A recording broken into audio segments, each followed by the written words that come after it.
Hello everyone, welcome to study IQ. Study IQ के इस video में हम करेंगे स्टैटिक जीके के प्रैक्टिस क्वेश्चन। तो आपको स्टैटिक जीके में 100 वीडियोस मिलेंगे, उसमें से 5 वीडियो जो हैं वो प्रैक्टिस क्वेश्चन के हैं। तो उसी कड़ी में हम सेट 1 स्टार्ट करते हैं। टोटल 5 वीडियो आएंगे प्रैक्टिस, जिनसे आप फिर ये चेक कर सकते हैं कि आपकी प्रिपरेशन कितनी अच्छी है। तो चलिए शुरू करते हैं वीडियो। इनमें से कौन सा त्यौहार है जो मेघालय में नहीं मनाया जाता? ठीक, इनमें से कौन सा फेस्टिवल है जो मेघालय में सेलिब्रेट नहीं किया जाता? सबसे पहला है बेहदियान क्लाम, दूसरा है एओलिंग, फिर है वांगला या नोंगक्रैम। तो याद रखिए, बेहदियान क्लाम फेस्टिवल जो है ये मेघालय का फेस्टिवल है, इसमें कोई डाउट नहीं है। एओलिंग फेस्टिवल नागालैंड का फेस्टिवल है। नागालैंड के 2 सबसे इंपॉर्टेंट फेस्टिवल होते हैं, एक एओलिंग और दूसरा जिसको हम बोलते हैं हॉर्नबिल फेस्टिवल। हॉर्नबिल को पक्के पागा हॉर्नबिल से कंफ्यूज मत करना। पक्के पागा हॉर्नबिल अलग होता है, वो अरुणाचल प्रदेश में पक्के टाइगर रिजर्व में मनाया जाता है, उसको पक्के पागा हॉर्नबिल बोलते हैं। अगर सिर्फ हॉर्नबिल लिखा है तो आंसर होगा नागालैंड। तो इसका आंसर हो गया एओलिंग। एओलिंग नागालैंड का त्यौहार है, मेघालय का नहीं। जो वांगला त्यौहार है ये गारो ट्राइब मनाती है इसे मेघालय में, और नोंगक्रैम जो त्यौहार है इसे खासी ट्राइब मनाती है मेघालय में। इनमें से कौन से शहर में बृहदेश्वरा टेम्पल है? बृहदेश्वरा टेम्पल। बृहदेश्वरा जो टेम्पल है, सबसे पहली बात तो याद रखिए ये एक शिवा टेम्पल है, शिव भगवान का मंदिर है। ये कावेरी नदी के किनारे है, ठीक है, और ये तंजावुर में है। तो आंसर है तंजावुर। पट्टाडकल में जो टेम्पल्स हैं ये यूनेस्को वर्ल्ड हेरिटेज साइट हैं। यूनेस्को वर्ल्ड हेरिटेज साइट जो हैं वो हैं पट्टाडकल के टेम्पल, कर्नाटका में है ये। तो ध्यान रखिए कर्नाटका में है पट्टाडकल ग्रुप ऑफ टेम्पल। सबसे फेमस पट्टाडकल टेम्पल कौन सा है? सबसे फेमस पट्टाडकल टेम्पल है विरूपाक्ष, विरूपाक्ष टेम्पल। फिर हम्पी भी कर्नाटका में है, ये भी वर्ल्ड हेरिटेज साइट है यूनेस्को की। और मदुरई में जो टेम्पल फेमस है वो है मीनाक्षी टेम्पल, जिसको मीनाक्षी सुंदरेश्वर टेम्पल भी बोलते हैं। तो बृहदेश्वरा टेम्पल है तंजावुर में, काफी इंपॉर्टेंट है। बृहदेश्वरा टेम्पल जो है, वैसे आपको बता दूं कि ग्रेट लिविंग चोला टेम्पल, यानी चोल वंश के राजाओं ने जो टेम्पल बनवाए थे ये ग्रेट लिविंग चोला टेम्पल बोलते हैं, और ये combined UNESCO world heritage site है। Very very important. तो इनमें कौन कौन से मंदिर आते हैं? इसमें एक तो तंजावुर का बृहदेश्वर मंदिर आता है, एक और मंदिर आता है, 2 मंदिर और आते हैं। एक का नाम है ऐरावतेश्वर, यह भी यूनेस्को वर्ल्ड हेरिटेज साइट का पार्ट है। और जो तीसरा है वो है गंगाईकोंडा। गंगाईकोंडा, ऐरावतेश्वर और बृहदेश्वर, इन तीनों को मिलाके बोलते हैं ग्रेट चोला टेम्पल, क्योंकि चोल वंश के राजाओं ने बनवाए थे, और तीनों मिलाके यूनेस्को वर्ल्ड हेरिटेज साइट है। This is very important. Tansen festival, ये जो बहुत ही महान संगीतकार थे तानसेन, अकबर के दरबार में, इनकी मेमोरी में हर साल तानसेन महोत्सव होता है, तानसेन फेस्टिवल मनाया जाता है। तो ये कौन से शहर में मनाया जाता है तानसेन फेस्टिवल? तानसेन फेस्टिवल ग्वालियर में मनाया जाता है, ठीक है। ग्वालियर है मध्य प्रदेश में। और ग्वालियर में क्यों मनाया जाता है? क्योंकि तानसेन का जन्म ग्वालियर में हुआ था। तानसेन का जन्म ग्वालियर में हुआ था, और इस उपलक्ष्य में एक अवार्ड भी दिया जाता है जिसे बोलते हैं नेशनल तानसेन अवार्ड, यानी राष्ट्रीय तानसेन सम्मान। और एक अवार्ड और याद रखिए, यहां पे एक कबीर महोत्सव होता है जिसको हम मगहर फेस्टिवल बोलते हैं। मगहर फेस्टिवल। मगहर वो जगह है जहां कबीर जी ने अपना शरीर छोड़ा, अपने प्राण त्यागे थे। मगहर कहां पे है? मगहर। तो मगहर जो है ये संत कबीर नगर बोलते हैं, और ये उत्तर प्रदेश में है। संत कबीर नगर उत्तर प्रदेश में। तो याद रखिए मगहर फेस्टिवल जो होता है वो यूपी के संत कबीर नगर में होता है, ये कबीर जी को समर्पित है। और जो तानसेन फेस्टिवल होता है वो तानसेन को समर्पित है। कौन से राज्य में एक नृत्य किया जाता है जिसे बोलते हैं सतरिया? सतरिया डांस, ये कौन से राज्य का डांस है? तो सतरिया डांस जो है ये असम का डांस है। और सतरिया डांस जो है ये एक क्लासिकल डांस है। संगीत नाटक अकेडमी ने इसे एक क्लासिकल डांस क्लासिफाई किया है, तो आंसर है असम। भारत के कौन से राज्य में डोगरी भाषा बोली जाती है? डोगरी लैंग्वेज, ये कौन से स्टेट में बोली जाती है? तो डोगरी जो भाषा है वो जम्मू कश्मीर में बोली जाती है। जम्मू कश्मीर में जो डोगरा डायनेस्टी थी, जम्मू में खासकर, ठीक है, कश्मीर में भी नहीं, जम्मू में, तो वहां की भाषा है ये डोगरी भाषा। डोगरा किंगडम जो था उनकी भाषा है ये। नोबेल प्राइज जो है, पीस प्राइज, शांति पुरस्कार, ये कहां पे दिया जाता है? इसकी जो सेरेमनी होती है हर साल, वो कहां पे होती है? तो पीस प्राइज की सेरेमनी जो होती है वो ओस्लो में होती है। ओस्लो जो है नॉर्वे की कैपिटल है, तो इसकी सेरेमनी जो होती है पीस प्राइज की, नोबेल पीस प्राइज, वो ओस्लो में दिया जाता है। तो आंसर है इसका ओस्लो। इनमें से कौन सा साइट भारत में एक रामसर साइट नहीं है? ठीक है, सवाल पे ध्यान दीजिए, रामसर साइट नहीं है। 5 ऑप्शंस हैं, सो मोरिरी लेक, हरिके, चिल्का, गोविंद सागर या सांबर लेक। तो सो मोरिरी लेक लद्दाख में है और ये बिल्कुल रामसर साइट है। हरिके लेक जो है पंजाब में है, हरिके वेटलैंड, ये भी रामसर साइट है। चिल्का लेक ओडिशा में है, ये भी रामसर साइट है। सांबर लेक जयपुर के पास है, ये भी रामसर साइट है। तो आंसर हो गया गोविंद सागर। गोविंद सागर जो है ये रामसर साइट नहीं है। रामसर ईरान का शहर है जहां पे रामसर सम्मेलन हुआ था वेटलैंड्स को बचाने के लिए। क्लियर, वेटलैंड्स को बचाने के लिए। जो जानवर या पौधे खतरे में होते हैं यानी थ्रेटेंड होते हैं, उनकी रेड लिस्ट कौन तैयार करता है? ठीक है, रेड लिस्ट में vulnerable, endangered, critically endangered, extinct, ये सब कई कैटेगरीज होती हैं इसमें। तो उसमें रेड सूची कौन जारी करता है? ये करता है international union for conservation of nature. So answer है IUCN। इसका हेडक्वार्टर जो है वो ग्लैंड नाम की जगह पे है, GLAND, ग्लैंड, और ग्लैंड है स्विट्जरलैंड में। इनमें से जो नदियां हैं यहां पे, तो यहां लेफ्ट साइड में ये नदियां हैं और राइट में वो स्टेट हैं जहां पे ये फ्लो करती हैं। तो आपको सही मैच करना है।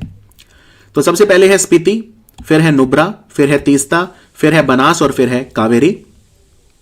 तो देखते हैं, बनास आप जानते हैं, बनास जो है ये चंबल नदी की सहायक नदी है, तो राजस्थान में फ्लो करती है, तो बनास होगा राजस्थान के साथ ऐसे। कावेरी नदी बहती है कर्नाटक और तमिलनाडु में, तो कावेरी कर्नाटक के साथ होगी। तीस्ता नदी सिक्किम से निकलती है, तो ये सिक्किम हो गया। नुब्रा नदी जो है ये सियाचिन ग्लेशियर बनाता है इसे। सियाचिन ग्लेशियर पूछते हैं कई बार कौन सी नदी बनाता है? नुब्रा, तो ये जम्मू कश्मीर में हो गई। और स्पीति हो गई हिमाचल में। तो स्पीति जो वैली बोलते हैं जिसे, तो स्पीति रिवर जो है वो हिमाचल में फ्लो करती है। तो ये हो गया इसका मैच। दीनबंधु किसे कहा जाता था? इंपॉर्टेंट पीपल और उनके निकनेम्स। तो दीनबंधु, तो देखो दीनबंधु कहा जाता था CF एंड्रयूज को। CF एंड्रयू, इनका पूरा नाम था Charles Frere Andrews. Charles Frere Andrews. और क्योंकि अगर आप इनके नाम का पहला अक्षर देखेंगे तो ये बन जाता है CFA। ये गांधी जी के बहुत ही ज्यादा करीब थे, बहुत क्लोज फ्रेंड थे गांधी जी के, CFA। और CFA को गांधी जी ने कहा आप हो Christ favourite apostle. Christ favourite apostle यानी एक तरह से आप ईसा मसीहा के सबसे फेवरेट स्टूडेंट हो, अपोस्टल हो।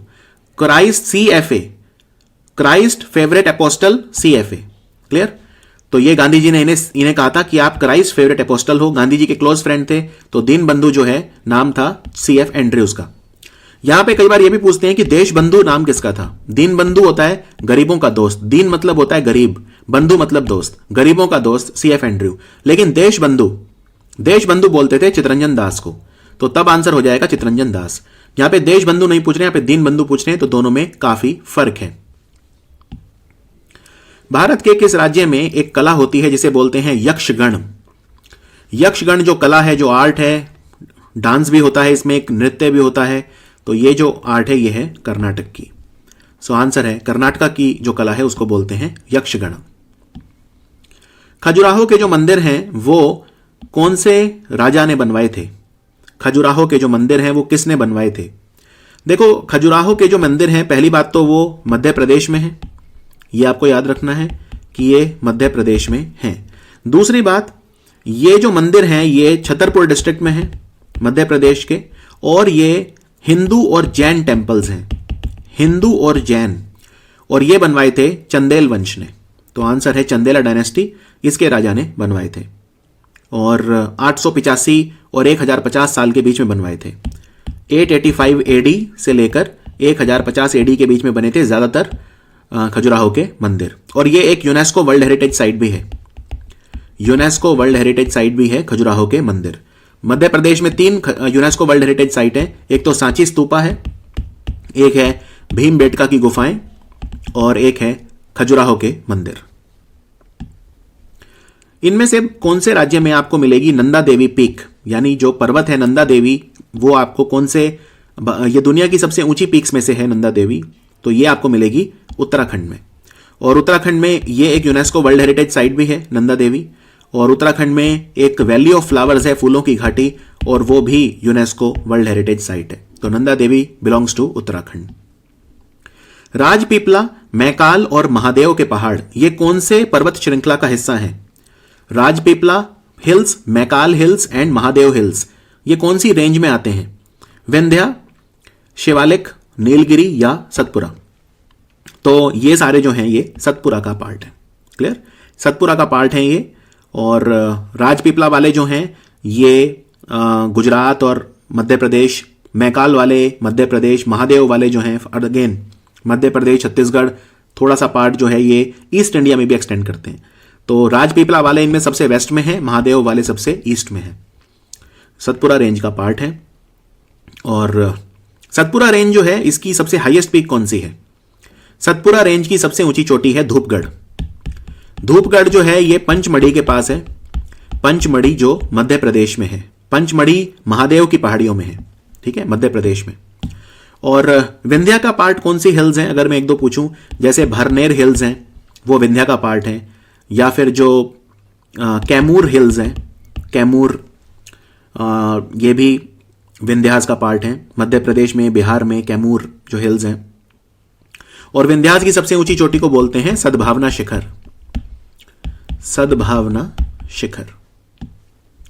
इनमें से ये जो शहर हैं उनको जिस नदी के किनारे हैं उनके साथ मैच करिए। तो मैच करते हैं। पंजिम है गोवा की कैपिटल, मनाली है, मनाली जो शहर है ये हिमाचल में है, अयोध्या, विजयवाड़ा और एरोड, एरोड तमिलनाडु में है, विजयवाड़ा आंध्र प्रदेश में है। सो आंध्र प्रदेश में दो नदियां बहती हैं, गोदावरी और कृष्णा, मेनली यही दो हैं। सो विजयवाड़ा कृष्णा नदी के किनारे है, ठीक है। एरोड तमिलनाडु, तमिलनाडु में तो एक ही नदी है कावेरी, इसके अलावा कोई नदी है नहीं वहां, तो एरोड हो गया कावेरी, अयोध्या हो गया सरयू, मनाली हो गया ब्यास और पंजिम हो गया मांडोवी। मांडोवी नदी को महादाई नदी भी बोलते हैं, महादाई नदी। इनमें से कौन से प्लैनेट्स हैं जिनमें कोई भी नेचुरल सैटेलाइट नहीं है? जैसे धरती के पास नेचुरल सैटेलाइट एक ही है जिसको मून बोलते हैं, चांद, तो उसको हम नेचुरल सैटेलाइट बोलते हैं। तो किसके पास एक तरह से कोई मून नहीं है, किसके पास कोई नेचुरल सैटेलाइट नहीं है? मरकरी यानी बुध ग्रह, वीनस यानी शुक्र ग्रह, मार्स यानी मंगल ग्रह और नेपच्यून। तो इनमें से जो है जिनके पास नहीं है पूछा है तो वीनस और जो मार्स हैं, वीनस और मार्स, मार्स के पास है, बिल्कुल मार्स के पास तो है, बिल्कुल है मार्स के पास, राइट, मार्स के पास तो है। मरकरी और वीनस के पास नहीं है। क्लियर? तो आंसर है इसका 1 और 2, मरकरी और वीनस के पास, बुध और शुक्र ग्रह के पास कोई नेचुरल सैटेलाइट नहीं है। और मार्स के पास दो हैं, कौन कौन सी हैं? एक तो है फोबोस और एक है डीमोस। फोबोस और डीमोस ये मार्स के पास दो हैं। नेपच्यून के पास 14 है टोटल, लेकिन जो सबसे बड़ी है उसका नाम पूछते हैं अक्सर, तो वो है ट्राइटॉन, TRITON, ट्राइटॉन। सबसे ज्यादा मून्स इस वक्त सैटर्न के पास हैं और दूसरे नंबर पे जुपिटर के पास हैं। इनमें से कौन सी पर्वत श्रृंखला में ज्वालामुखी कोटोपेक्सी सिचुएटेड है? एक ज्वालामुखी है जिसका नाम है कोटोपेक्सी। कोटोपेक्सी स्ट्रेटोवोल्केनो जो है ये काफी एक्टिव है, बहुत ही ज्वलंत ज्वालामुखी है ये, अक्सर फटता है ये। और ये एंडीज के जो पर्वत हैं एक्वाडोर में है ये, ठीक है, जो कंट्री है जहां पे ये है वो है एक्वाडोर। तो एक्वाडोर के जो एंडीज माउंटेन है वहां पे ये है। दुनिया का सबसे बड़ा रिवराइल आइलैंड, रिवराइल मतलब नदी जिसे बनाती है, माजुली, ये कौन सी नदी पे है? माजुली जो है ये एक डिस्ट्रिक्ट है असम में, अब तो डिस्ट्रिक्ट बन गया है ये, तो ये ब्रह्मपुत्र में बनाती है इसे। ये दुनिया का सबसे बड़ा रिवर आइलैंड है माजुली, तो ब्रह्मपुत्र नदी के ऊपर है ये। इंडियन स्टैंडर्ड टाइम जो होता है वो कौन सा लॉन्गिट्यूड को करेस्पॉन्ड करता है? आपने अक्षांश और जो वो रेखाएं हैं वो सब सुनी होंगी, लॉन्गिट्यूड और लैटिट्यूड। और अब इसमें ऐसा है, अगर हम धरती को ऐसे देखें तो ये 0 डिग्री लाइन GMT है, ग्रीनविच मेरिडियन टाइम लाइन, और इससे जो भी 1 डिग्री का फर्क आता है तो उसमें 4 मिनट का फर्क आता है। ठीक है, जैसे ये धरती है तो यहां पे कहीं इंडिया है, ठीक है, यहां पे कहीं इंडिया है, ये लाइन है 0 डिग्री, और भारत से जो गुजरती है लाइन हम उसको मानते हैं 82.5। तो 0 degree Greenwich median time line London से गुजरती है। तो अगर मुझे पता करना है कि लंदन और भारत में कितने मिनट का फर्क है, तो मैं, क्योंकि लंदन में 0 है और भारत में 82.5, तो दोनों का डिफरेंस हो गया 82.5। इसको मैं 4 से मल्टीप्लाई कर दूंगा तो ये आ जाएगा 4 5 20, 2 4 दूनी 8 और 2 10, 4 8 32 और 1 33। 330 मिनट का फर्क है, यानी 5.5 घंटे का फर्क है टाइम के बीच में, लंदन और भारत के बीच में। तो आप किसी भी 2 देश के बीच में टाइम निकाल सकते हैं अगर आपको वहां का लॉन्गिट्यूड पता है, क्योंकि 1 डिग्री जो लॉन्गिट्यूड का फर्क आता है वो 4 मिनट का फर्क आता है उसमें। पिन वैली नेशनल पार्क ये कहां पे है? कई वैली हैं इंडिया में जिनमें नेशनल पार्क बने हैं, जैसे न्योरा वैली। न्योरा वैली वेस्ट बंगाल में है, right, Neora valley national park. Silent valley national park Kerala में है। इसी तरह से एक कांगर वैली नेशनल पार्क भी है। कांगर वैली वाला जो है वो कहां पे है? वो छत्तीसगढ़ में है, छत्तीसगढ़ में है। तो कई सारे जो हैं वैली के साथ नेशनल पार्क जुड़े हैं, लेकिन पिन वैली जो है वो है हिमाचल में। तो आंसर है हिमाचल प्रदेश। आरएसएस जो है राष्ट्रीय स्वयंसेवक संघ, इसका संस्थापक कौन था, इसका फाउंडर कौन था? आरएसएस के फाउंडर थे मिस्टर के.बी. हेडवार। के.बी. हेगवार। गोमतेश्वर का जो स्टैचू है श्रवण बेलगोला में, ये कौन से राजा ने बनवाया था? इंपॉर्टेंट मॉन्यूमेंट से क्वेश्चन है ये। देखो, गोमतेश्वर का जो स्टैचू है ये बाहुबली का स्टैचू है। ठीक है, यहां पे महामस्तक अभिषेक किया जाता है, महामस्तक अभिषेक किया जाता है, और ये ग्रेनाइट का बना है, ये भी याद रखिए, ग्रेनाइट का बना है। 57 फुट है ये, 17 मीटर, काफी ऊंचा स्टैचू है, ग्रेनाइट का बना है, ये भी बहुत इंपॉर्टेंट है। और ये जो है श्रवण बेलगोला कर्नाटक में है, और इसको बनवाया था चवुन दरिया ने। चवुन दरिया ने बनाया था, गंगा डायनेस्टी ने बनवाया था। कई बार ये पूछते हैं कौन से वंश ने बनवाया था, गंगा डायनेस्टी के कमांडर थे चवुन दरिया, उन्होंने बनवाया था। तो जैन धर्म में बहुत महत्व रखता है गोमतेश्वर का जो स्टैचू है। ठीक है, यहां पे श्रवण बेलगोला में 2 पहाड़ियां हैं, एक का नाम है विंध्यागिरी, एक का नाम है विंध्यागिरी, और दूसरी जो पहाड़ी है उसका नाम है चंद्रगिरी। तो चंद्रगिरी में किसका स्टैचू है? चंद्रगिरी में स्टैचू है भरत का, जो बाहुबली के भाई थे। ठीक है, और जो पहले जैन तीर्थंकर थे जिनका नाम था आदिनाथ, आदिनाथ के बेटे थे भरत, उनका स्टैचू चंद्रगिरी में है। लेकिन जो गोमतेश्वर है बाहुबली, इनका है विंध्यागिरी में, इनका है विंध्यागिरी में। और जैन धर्म में महामस्तक अभिषेक किया जाता है इस पे, और ये 12 साल में एक बार किया जाता है महामस्तक अभिषेक। तो काफी महत्व रखता है जैन धर्म में ये। और श्रवण बेलगोला कहां पे है? श्रवण बेलगोला जो है वो कर्नाटका में है।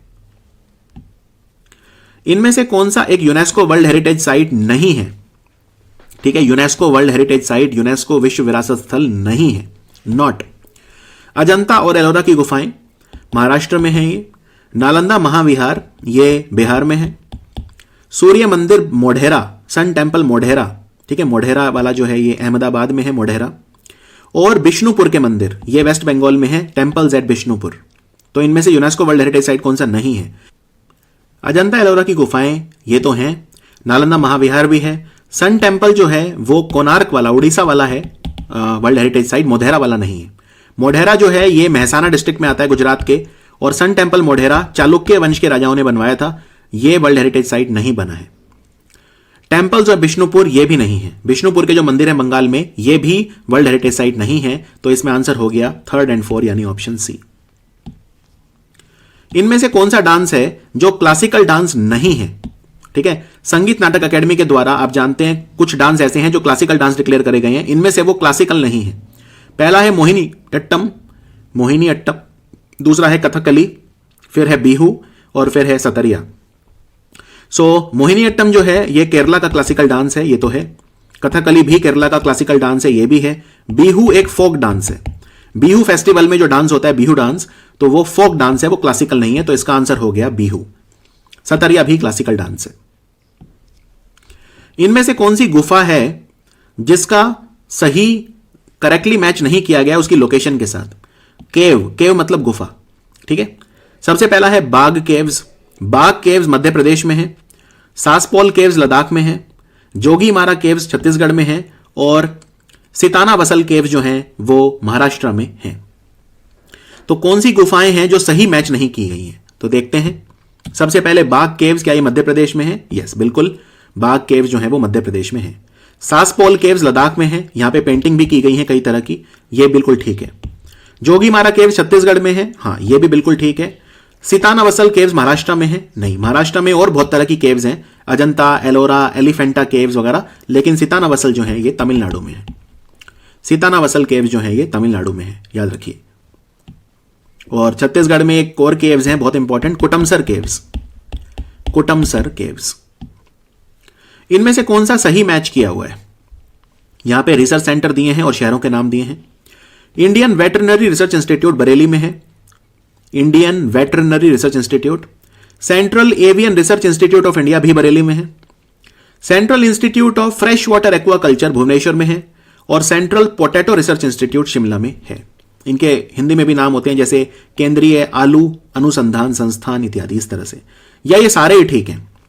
तो देखते हैं इनमें से कौन सा ठीक है। बरेली में इंडियन वेटरनरी रिसर्च इंस्टीट्यूट है, भारतीय पशु अनुसंधान संस्थान, हाँ है। सेंट्रल एवियन रिसर्च इंस्टीट्यूट पक्षी अनुसंधान संस्थान भी है। भुवनेश्वर में central institute of fresh water aquaculture है, बिल्कुल ठीक। और आलू अनुसंधान संस्थान शिमला में है, तो इसमें सारे ठीक है। आंसर है all of the above correct. इनमें से कौन सा हिल स्टेशन सही मैच नहीं किया हुआ है, यानी हिल स्टेशन और लोकेशन? सबसे पहले येरकॉड, येरकॉड है तमिलनाडु में। विल्सन हिल है गुजरात में, विल्सन हिल नाम का हिल स्टेशन गुजरात में है। सापुतारा गुजरात में है और अनंतगिरी की पहाड़ियां जो है वो आंध्र प्रदेश में है। येरकॉड जो है तमिलनाडु में है, ये ठीक है। विल्सन हिल गुजरात में है, ये भी ठीक है। सापुतारा गुजरात में है, ये भी ठीक है। इनफैक्ट गुजरात का सबसे फेमस हिल स्टेशन है सापुतारा, लेकिन अनंतगिरी की जो पहाड़ियां हैं आंध्रा में नहीं है, ये तेलंगाना में है।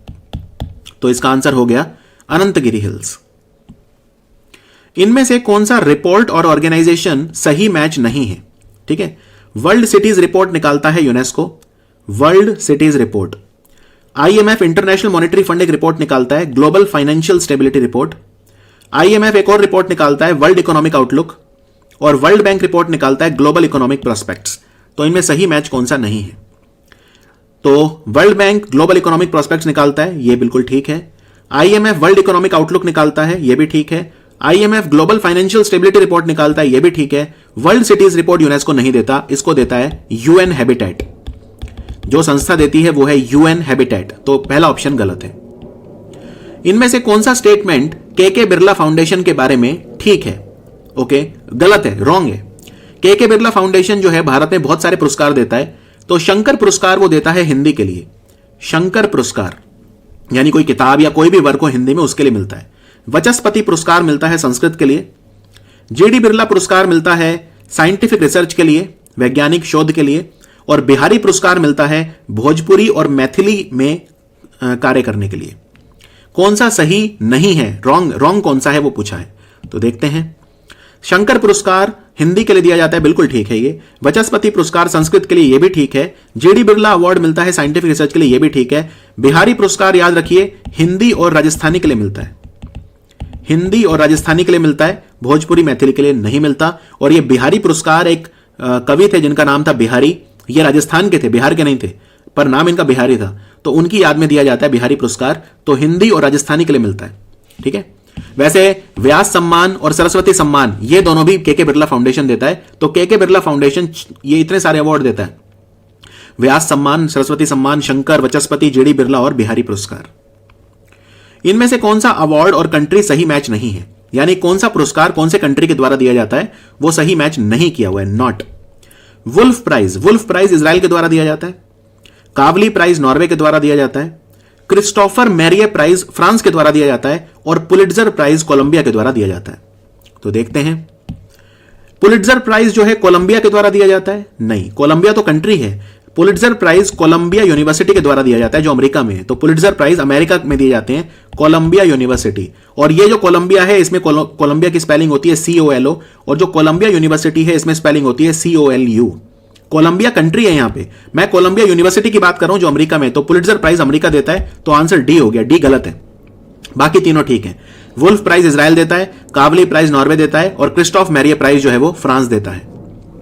सो ये था हमारा प्रैक्टिस सेट 1। जैसा मैंने आपको बताया 5 सेट आएंगे टोटल प्रैक्टिस के स्टैटिक जीके में। जो आपके 100 वीडियोस मिलने हैं आपको इस कोर्स में, तो उसमें से जो है 5 वीडियोस ऐसे हैं जो प्रैक्टिस हैं और 95 ऐसे हैं जो थ्योरी हैं। तो ये उन्हीं 5 में से एक था और ये पांचों हम जल्दी से जल्दी खत्म करेंगे। Thank you for watching study IQ।